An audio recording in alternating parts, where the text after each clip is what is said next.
ሰላም ጤና ይስጥልን የተከበራችሁና የተወደዳችሁ በመላው ዓለም የምትገኙ የጣና ቴሌቪዥን ቤተሰቦች እንደምንጓላችሁ አክብሮታዊ ሰላምታችን በያላችሁበት የምድር ዳርቻ ሁሉ ይድረሳችሁ እያልን የህዳር 24 ቀን 2018 ዓ.ም የጣና ቴሌቪዥን የቀን ዜናችንን ይዘንላችሁ ቀርበናል። እስከ መጨረሻው አብራችሁን በመቆየት መረጃዎቻችንን እንድትከታተሉ በአክብሮት እየጠየቅን የሰዓቱን ዜናዎች ርዕሶቹን አስቀድመን እናስደምጣችኋለን። የአማራ ፋኖ ከቀናት በፊት በለቀቀው ከተማ ተመልሶ በመግባት የብልጽግና ወታደራዊ ካምፕ ላይ በጣለው ድንገተኛ ጥቃት ታላቅ ድል ተቀዳጅቷል። የወሎ ታላቅ ድል ምን ይመስላል የሚለውን በቀዳሚነት የምናስደምጣችሁ መረጃችን ነው። አገር እጠብቃለሁ ብዬ ገብቼ አገር ሲፈርስ ሳይወጣው የሚለው የብልጽግናው ወታደር አገሬን ለመታደግ ስል ከመንግስት መከላከያ ወጥቼ የአማራ ህዝብ ብቻ ሳይሆን ኢትዮጵያንም ከመፍረስ የሚታደጋትን ፋኖን ልቀላቀል ችያለሁ ብሏል። በአጠቃላይ በዛሬው ዕለት ብቻ እጅ በመስጠትና በፈቃደኝነት ፋኖን የተቀላቀሉ የብልጽግናው ሰራዊት አባላት ብዛት ከ50 ተሻግሯል። ዜናችን በዝርዝር ያሰናዳው መረጃ ነው፣ ይደመጣል። የቀድሞ አብዮታዊ ሰራዊት አባልና በኋላም አብዮታዊ ሰራዊቱን ወክለው ሲዋጉ እጃቸው ለኤርትራ ወታደር የሰጡት የአሁኑ የብልጽግናው ምስራቅ እዝ ወታደራዊ አዛዥ ጦራቸው በብርቱ እየተመታ ነው። የዚህ እዝ 804ኛ ኮር ጋይንት ላይ የደረሰበትን ከባድ ምት አስመልክቶ ዜናችን የሚያስደምጣችሁ ዝርዝር መረጃ አሰናድቷል። የብልጽግናው ጉልበቱ ጭካኔው ብቻ ነው፣ አሁን ወገቡ ላይ ስንቆምበት አፉ ብቻ ነው የቀረው የሚለው ደግሞ የአማራ ፋኖ አመራሩ ነው። ፋኖ ዮሐንስ ከጣና ጋር ባደረገው ቃለ ምልልስ ተከታታይ 2 ቀናት የተደረጉ ውጊያዎችን ዝርዝር መረጃ በዜናችን ያስደምጠናል። የብልጽግናው ሊቀመንበር ወደ ስልጣን ከወጡበት ጊዜ ጀምሮ እንደ አማራ ፋኖ ፈተና የሆነባቸው ኃይል አልገጠማቸውም። የፋኖ ኃይል መበርታት ሌላ ፈተና የደቀነባቸው ደግሞ የፊታችን ግንቦት 28 አካሂደዋለሁ የሚሉትን ምርጫ አደጋ የደቀነባቸው መሆኑ ነው። በቦሌም በባሌም ብለው ምርጫውን ለማካሄድ ካድሬዎቻቸውን ጉሮሯቸው ላይ ቆመው እያስጨነቁ ሲሆን ካድሬዎቹ በበኩላቸው ባይበላስ ቢቀር እያሉ ምርጫውን ሽሽት ጀምረዋል። በሰዓቱ ዜናችን የምሰሙት መረጃ ነው። እነዚህንና ሌሎች ለሰዓቱ የተመረጡ መረጃዎችን አሰባስበን ያሰናዳነው ዜናችን ከዚህ ሰዓት ጀምሮ ወደ እናንተ መቅረብ ይጀምራል። እስከ መጨረሻው አብራችሁን እንድትቆዩ በድጋሚ እየጠየቅን በቀጥታ ወደ ዝርዝር ዘገባው እናልፋለን።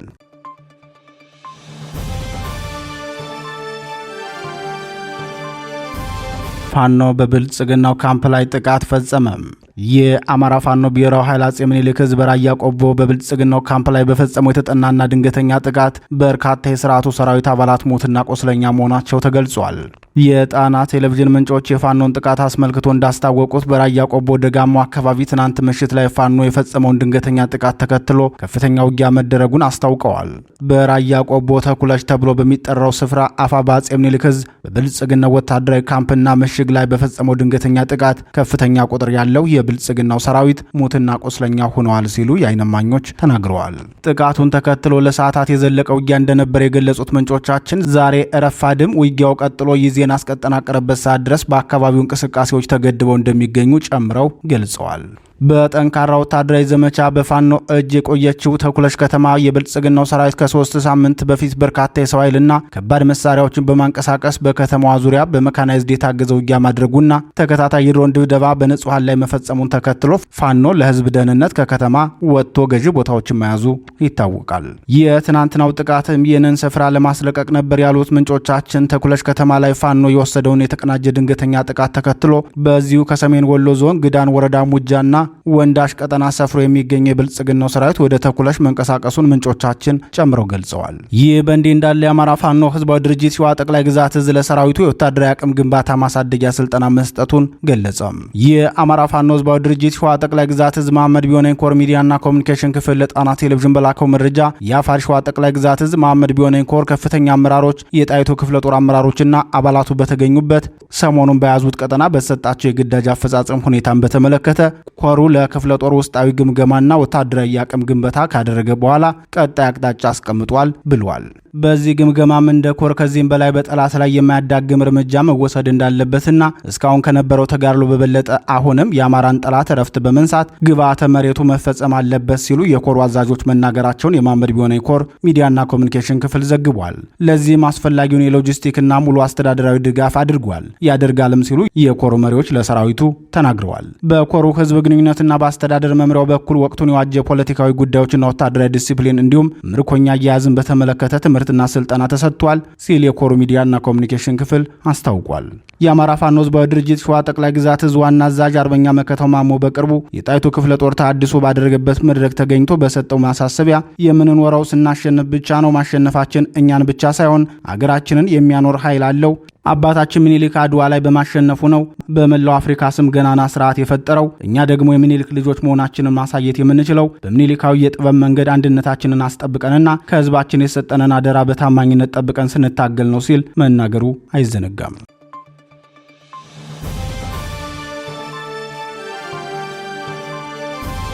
አገር እጠብቃለሁ ብዬ ገብቼ አገር ሲፈርስ ሳይወጣው የመከላከያ አባሉ የብልጽግናው ሰራዊት በየጊዜው እየፈረሰ ፋኖን እየተቀላቀለ ይገኛል። በዛሬው ዕለት ብቻ በአራቱም የአማራ ጠቅላይ ግዛቶች ከ50 በላይ የብልጽግናው ሰራዊት እጅ በመስጠትና ወደ ፋኖ በፈቃደኝነት በመቀላቀል ከስርዓቱ ቁጥጥር ውጭ ሆኗል። በዛሬው ዕለት ፋኖን ከተቀላቀሉት የብልጽግናው ሰራዊት አባላት መካከል የሰሜን ምዕራብ ዕዝ 57ኛ ክፍለ ጦር 4ኛ ሬጅመንት አባል የሆነው ወታደር በላይ ይበልጣል አንዱ ነው። ወታደሩ ፋኖን ከተቀላቀለ በኋላ በሰጠው ቃለ ምልልስ መከላከያ የገባሁት አገሬን የምጠብቅ መስሎኝ አገሬን ለመጠበቅ ነበር። ነገር ግን በቆይታዬ ኢትዮጵያን ለማፍረስ ስርዓቱ የሚጠቀመው መከላከያው መሆኑን ስረዳ አገሬ ስትፈርስ ቆሚያ ላይም ብዬ የአማራን ፋኖ ልቀላቀል ችያለሁ ብለዋል።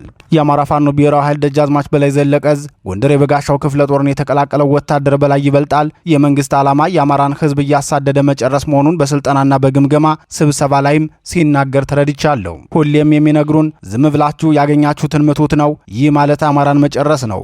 አማራን ገድለህ ባትጨርሰውም ለመጨረስ የምታደርገው ጭካኔ እርምጃ ግን ኢትዮጵያን ማፍረስ መሆኑን ተረዳሁኝ። በዚህ የተነሳም የዚህን መንግስት ክፋት ተረድቶ ለህዝቡ ክብርና ለኢትዮጵያ አንድነት የሚታገለውን ፋኖን ልቀላቀል ችያለሁ ሲል ተናግሯል። ከወታደር በላይ ይበልጣል በተጨማሪም በጎጃም ሮቡ ገበያ የሰፈረው የብልጽግናው 25ኛ ክፍለ ጦር ሰራዊት መሽቶ በነጋ ቁጥር አባላቱ ወደ ፋኖ እየኮበለሉበት ተቸግረዋል። በዛሬው ዕለትም አንድ የሰራዊቱ አባል ስናይፐሩን እንደያዘ የአማራ ፋኖ ብሔራዊ ኃይል አጼ ቴዎድሮስ ዕዝን ተቀላቅሏል። የአጼ ቴዎድሮስ ዕዝ 206ኛ ኮር 24ኛ ክፍለ ጦር ስናን አባጂሜ ሻለቃን የተቀላቀለው የብልጽግናው ሰራዊት አባል ከዚህ ቀደም በርካታ የቡድን አጋሮቹን ወደ ፋኖ እንዲቀላቀሉ ሁኔታዎችን ሲያመቻች የቆየ ሲሆን ከ14 በላይ ጓዶቹ ቀድመው ፋኖን የተቀላቀሉት በእሱ አስተባባሪነት እንደነበር የጣና ቴሌቪዥን ወታደራዊ ምንጮች ተናግረዋል።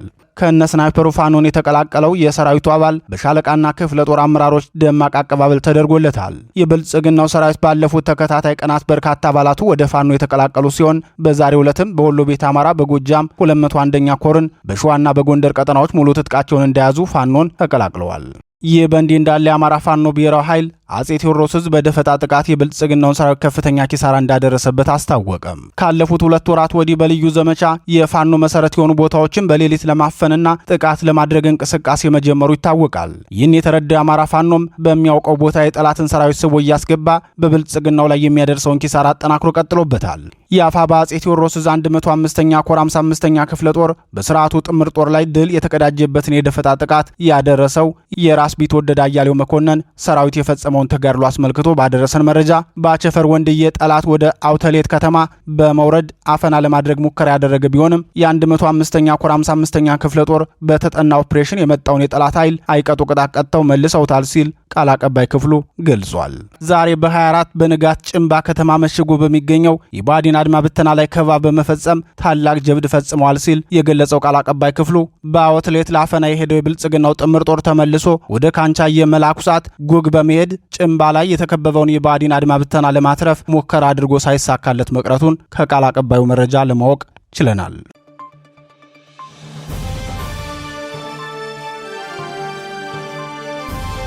የአፋድ ጎንደር ጠቅላይ ግዛት ዕዝ በጋይንት አውራጃ የአማራ ፋኖ ህዝባዊ ድርጅት ጎንደር ጠቅላይ ግዛት ዕዝ 206ኛ ከፍ ያለው ደሴ ኮር በጋይንት አውራጃ ከብልጽግናው ሰራዊት ጋር ከባድ ተጋድሎ በማድረግ ድል ተቀዳጅቷል።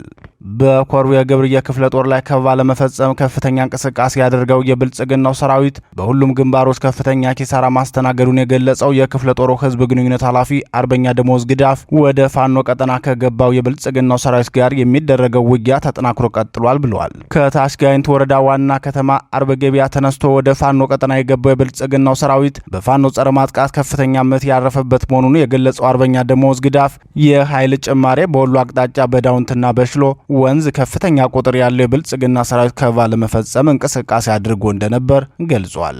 የሚሊሻና አድማ ብተና ኃይልን ጨምሮ አንድ ሬጅመንት ጦር ይዞ ከአርብ ገበያ ተነስቶ ወደ ቀጠና የገባው የብልጽግናው ሰራዊት በደጃዝማች ገሰሰ ብርጌድ ከፍተኛ ምት የደረሰበት መሆኑን ቃል አቀባዩ ተናግሯል። የገብርዬ ክፍለ ጦር ህዝብ ግንኙነት ኃላፊ አርበኛ ደሞዝ ግዳፍ አክሎም የብልጽግናው ሰራዊት ከወሎ ጠቅላይ ግዛት በዳውንት ጋግቢያና በበሽሎ አቅጣጫ የገባውን ኃይል ጨምሮ ከታች ጋይንት አርብ ገበያና ከላይ ጋይንት ወረዳ ነፋስ መውጫ ከባድ መሳሪያውን ጭኖ ወደ ፋኖ ቀጠና ከበባ ለመፈጸም ተንቀሳቅሶ እንደነበር ገልጾ ይህንን ኃይል በሚገባ የመከተው ፋኖ በክፍለ ጦሩ አንድ ብርጌድ ኃይል ወደ አርብ ገበያ ከተማ ለኦፕሬሽን አስገብቶ የብልጽግናው ሰራዊት የመሸገበት ስፍራ ድረስ ዘልቆ በመግባት በርካታ ኃይሉ ሙትና ቆስለኛ አድርጎበታል ብሏል። ከዚህ በተጨማሪም የብልጽግና ሰራዊት ምሽግ ወዳደረገው አርብ ገበያ ከተማ ዘልቆ የገባው አባ ከንተር ሽፌ ብርጌድ መሆኑን ያስታወሰው አርበኛ ደሞዝ ለጊዜው ቁጥራቸው ቦል ያልታወቀ የብልጽግናው ሰራዊት ላይ እርምጃ እንደተወሰደበት ተናግሯል። ይህን የፋኖ ፈጣንና ከባድ ጥቃት ተከትሎ ድንጋጤ ውስጥ የገባው የብልጽግናው ሰራዊት ከወጣበት ዘመቻ ተመልሶ አርብ ገበያ ከተማ ላይ የተከበበውን ኃይል ለማዳን ሲል ግማሽ ኃይሉን ወደ ከተማ መልሶ አስገብቷል ሲል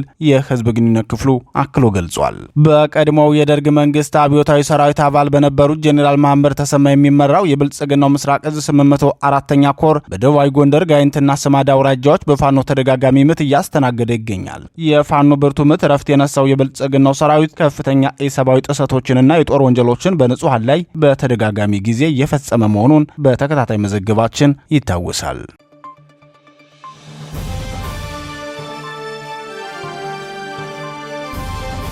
የብልጽግና ጉልበቱ ጭካኔው ብቻ ነው። ፋኖ ዮሐንስ በወሎ ቤት አማራ ደቡባዊና ሰሜን ክፍል የሚንቀሳቀሰው አጼ ካሌብ ሻለቃ ተከታታይ ተጋድሎችን በድል እየተወጣ መሆኑ ታወቀ።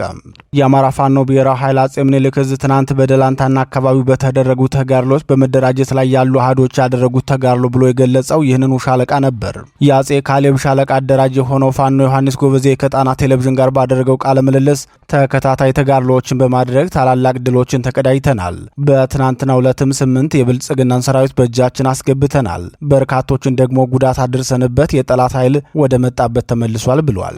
አጼ ካሌብ ሻለቃ በክፍለ ጦር ደረጃ የሚዋቀር ከፍተኛ ቁጥር ሰራዊት የያዘ ሲሆን በደቡብና ሰሜን ወሎ ዞኖች እንዲሁም በከፊል ደቡባዊ ጎንደር ቀጠናም የሚንቀሳቀስ ሲሆን የአማራ ፋኖ አንድነት እውን ከሆነ በኋላ የክፍለ ጦሩ ምስረታ እውን ይሆናል ሲል ፋኖ ዮሐንስ ተናግሯል። በአሁኑ ሰዓት ሻለቃዋ ከክፍለ ጦር በላይ ቁጥር ያለው ሰራዊት መያዟንም ተናግሯል። እየታገሉ ያሉት በአማራ ፋኖ ብሔራዊ ኃይል አጼ ምኒልክ ዕዝ ስር መሆኑንም አርበኛው ጨምሮ ገልጿል። አርበኛ ዮሐንስ ጎበዜ አክሎም የብልጽግናው ሰራዊት ከፍተኛ ኪሳራ እየደረሰበትና ይህንን ወታደራዊ ሽንፈቱን ለመቀልበስም በንጹሃን ላይ በጭካኔ እርምጃ እየወሰደ ለአማራ ህዝብ ያለውን ጥላቻ አሳይቷል። ይህ ስርዓት እንኳንስ ለአማራ ህዝብ ይቅርና ለራሱ ሰራዊትም የማይራራ መሆኑን ቆስሎ በፋኖ እጅ የሚገኘውንና ሕክምና እየተከታተለ የነበረ ኮሎኔሉን የገደለ ጸረ ህዝብ ስርዓት ነው ብሏል። የአማራ ፋኖ በቅርቡ አንድነቱ እውን እንደሚሆን በልበ ሙሉነት የሚናገረው ፋኖ ዮሐንስ ጎበዜ በተደጋጋሚ ጊዜ የነገሩን የአንድነት ተስፋዎች በአማራ ህዝብ ዘንድ ተስፋ ብቻ ሆነው ቀርተዋል። አሁንስ ከሚዲያ ፍጆታ በዘለለ የፋኖ አንድነት እውን መሆን ይችላል ወይ የሚል ጥያቄ ቀርቦለት ሲመልስ አንድ ከመሆን ውጭ ምርጫ ስለሌለን አንድነቱ ወደንም ሆነ ሳንወደውን መሆኑ አይቀርም፣ ወገናችንም ተስፋ እንዳይቆርጥ ብሏል። ትናንትን ጨምሮ በተከታታይ ቀናት ታላላቅ ድሎችን ስለተጎናጸፈው አጼ ካሌብ ሻለቃ ምስረታ፣ የውጊያ ቀጠና እንዲሁም ስለ ፋኖ አንድነት ዙሪያ የሰጣቸው ማብራሪያዎች ተከታትለን እንመለስ። ደግሞ ደወሎ አምባሰልን ሰሜን ወሎ ጨጨሆ ዙሪያ ያለ ዘቤት አካባቢ ላይ እነዚህን አካባቢዎች በሰፊው እንንቀሳቀሳለን። አጼ ካሌብ ሻለቃ ትገኛለች። አጼ ካሌብ ሻለቃ ብለን የሰየምነው ያው እዛ ከተማ አጠቃላይ ብዙ ታሪካዊ ነገሮች በካሌብ የተሰየሙ ደብሮች፣ በካሌብ የተሰየሙ አብያተ ክርስቲያናት ማሙዛሉ ታሳቢ አድርገንና በዚህ የተነሳ ነው የጠላት እንቅስቃሴ እንግዲህ በትናንትናው ዕለት ብቻ ረፋድ 5:40 ላይ ከደላንታ ወደ ተንታ እንቅስቃሴ ሲያደርግ ጠላት ከጥቁር አባይ አካባቢ ላይ በተደረገበት የሽምቅ ውጊያ አጼ ካሌብ ሻለቃ 8 መከላከያ ምርኮኛ ሌላው ደግሞ ሙስና በማድረግ ወደ መጣበት እንዲመለስ ተደርጓል። እንዲሁም ደግሞ ከሰዓት በኋላ ማታ ላይ ወደ ጎሽሜ ሜዳ አካባቢ ፋኖን ለማፈን ልዩ እንቅስቃሴ ሲያደርግ እንዲሁ በቺው ሻለቃ አጼ ካሌብ ሻለቃ ደፈጣ በመጣል ጠላትን በመጣበት እንዲመለስ አድርገዋል። በዚህ አካባቢ ላይ ያለው የወገን ኃይል ብዙ ቀጠናዎችን ሰፊ ቀጠና በመያዝ በተለይም ደግሞ ወረዳዎችን ቀበሌዎችን በመያዝ ወደ ዞን እንቅስቃሴ እያደረግን እንገኛለን። የአማራ ፋኖ ብሔራዊ ባካፋትና አጼ ካሌብ ሻለቃ ነገር ግን ሰፊ ቀጠናውን ይዛ በግራ በቀኝም ያለ ወጥ የሆነ አንድ አማራዊ አደረጃጀት ለመስራት የራሷን ሰፊ ድርሻ እየተወጣች የምትገኝ ነች። ምክንያቱም ይሄ ቀጠና እንደሚታወቀው በተለይ በቆጨቆ አካባቢ ላይ የተለያዩ በፋኖ ስም ሚኒሻ ያደረጃቸው መከላከያ ራሱ ያደረጃቸው በፋኖ ስም ዝርፊያ የሚያካሄዱ ስለነበሩ ያንን ለማጥራት ከሁለቱም ወገን የተውጣጣ ኃይል ተሰማርተን ድባቅ እየመታን አካባቢውን እያጠቃን እንገኛለን። ከሌባ በተመሳሳይ እንደዚሁ በአምባሰልን በአማራ ሳይንስ ይህን ቀጠና ይዘን እየተንቀሳቀስ ነው የምትገኘው አፄ ካሌብ ሻለቃ ሰፊ ተጋድሎ እያደረገች ያለች ነች። በቅርቡ ወደ ክፍለ ጦር አድርገን ይፋ የምናደርግ ይሆናል ማለት ነው። እንግዲህ የቀጠምነው ጠላት የጦርነት አብላጫ እንደተወሰደበት ታውቋል። በውጊያ ሰፊ ቀጠናዎችን ፋኖ እየተቆጣጠረ ወረዳዎችን ፋኖ እያያዘ ጠላት ዞን ላይ እና ወደ ክልል እየሸሸ ነው ያለ። እነዚህ ዞኖችና ክልሎችን ለመቆጣጠር ደግሞ የግዴታ የፋኖ አንድ ግድ ይላልና አሁን መንግስት የጦርነቱን አብላጫ ስለተወሰደበት በውጊያ ስለተሸነፈ እንደሚታወቀው ያው የእግረኛ ጦርነት ስላለቀበት በጀትና በድሮን ነው እየተጠቀመ ያለው። ጀትና ድሮንን ፋኖ ማግኘት አይችል። ንጹሐንን ሰብሎችን እያቃጠለ ሀብቶችን እያቃጠለ ንጹሐንን እየገደለ እየጨፈጨፈ ነው ያለ። ይህ የሚያሳየው ምንድን ነው? በጦርነት ስለተሸነፈ አልችል ስላለ በዚህ አማካኝነት የራሱን ምርጫ ወስዷል።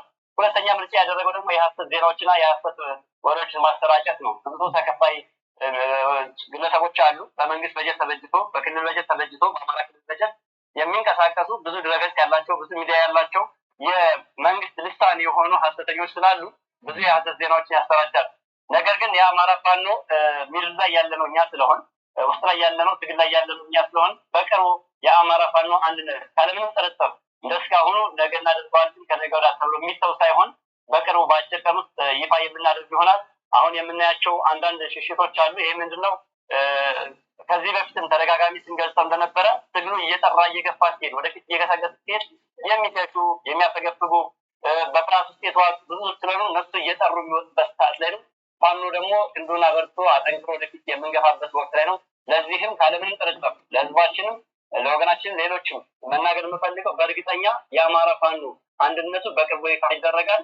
በቅርቡ ግስጋሻችን ወደፊት ይሆናል። ዞኖችና ክልሎችን ተቆጣጥረን ክልሉን የምናስተዳድርበት ቀን ሩቅ አይሆንም። ያም ብቻ ሳይሆን ሌሎች ኢትዮጵያውያንም ይህንን የአማራ ፋኖ ትግል የሚደግፉ ስላሉ በተስፋ የሚጠብቁ ስላሉ ለእነሱ ሁሉ የምስራች የምንሰጥበት ለጥራት ደግሞ መርዶ የምናረጋበት ቀን ቅርብ ነው። የሚራዘም አይደለም።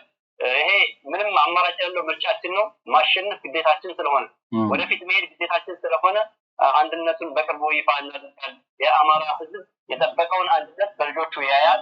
ድሎንም ደግሞ የናበቀውን ድል ደግሞ በቅርቡ ደግሞ የምናበስረው ይሆናል። ወንድማል ፋኖ ዮሐንስ ጎበዜ ከጣና ቴሌቪዥን ጋር ያደረገው ሙሉ ቃለ ምልልስ በጣና ዴሊ ሁለተኛው ቻናላችን እንድትከታተሉ እየጋበዘን ወደ ቀጣዩ ዜናችን እናልፋለን።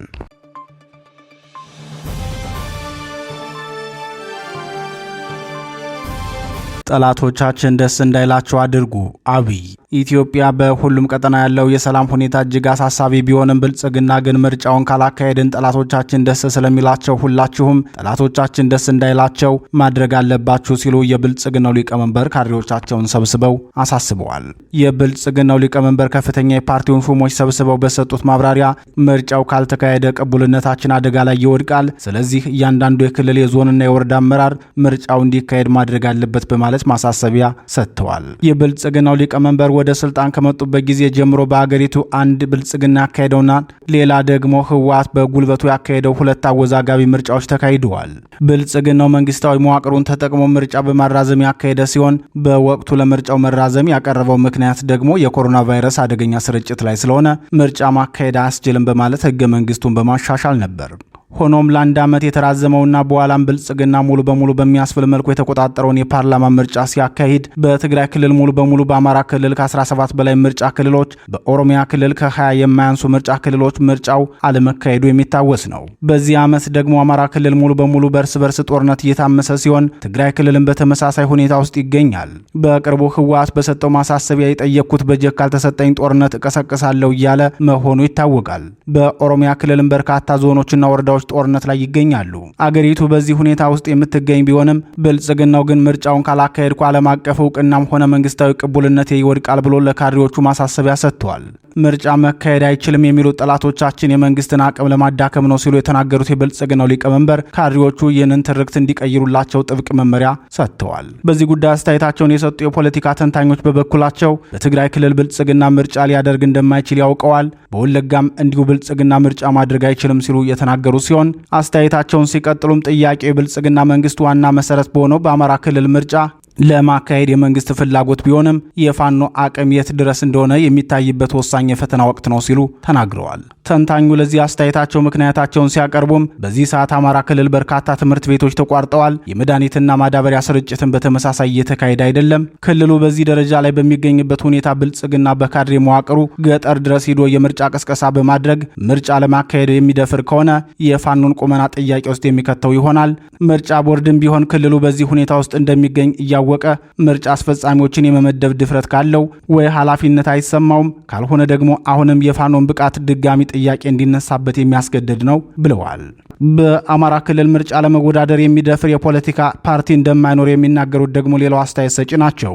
በፓርቲ ፖለቲካ ለውጥ ለማምጣት በህዝብ የተመረጡት እነ አቶ ክርስቲያን ታደለ እስር ቤት ገብተዋል። የአማራ ህዝብ የተከፈተበትን የህልውና ጦርነት ለመቀልበስ የትጥቅ ትግልን መርጦ እየታገለ ይገኛል። በዚህ ሁኔታ ምርጫ አወዳደራለሁ ብሎ የሚንቀሳቀስ ተቃዋሚ ፓርቲ የሚኖርም አይመስልም ሲሉ ተናግረዋል። ብልጽግናው ይህን ምርጫ ማካሄድ የፈለገው የስርዓተ መንግስት ማጽናትን የዲሞክራሲ ልምምዱን ለማስቀጠል ሳይሆን አገሪቱ ሰላም ናት፣ የተነሱት ግጭቶችን የተራ ሽፍቶች ተኩስ እንጂ የህዝብ ትግል አይደለም የሚል ፖለቲካ ለመስራት መሆኑን የሚናገሩት የፖለቲካ ተንታኞች ለዚህ የብልጽግናው ከንቱ ፖለቲካ ፋኖ ተገቢው ምላሽ ሊሰጠው ይገባል ብለዋል። ተንታኞቹ አክለውም ሀቀኛ የፖለቲካ ፓርቲዎች ካሉ በአማራ ክልል ምርጫ ለመወዳደር መሞከር የለባቸውም በማለት ማሳሰቢያ ሰጥተዋል።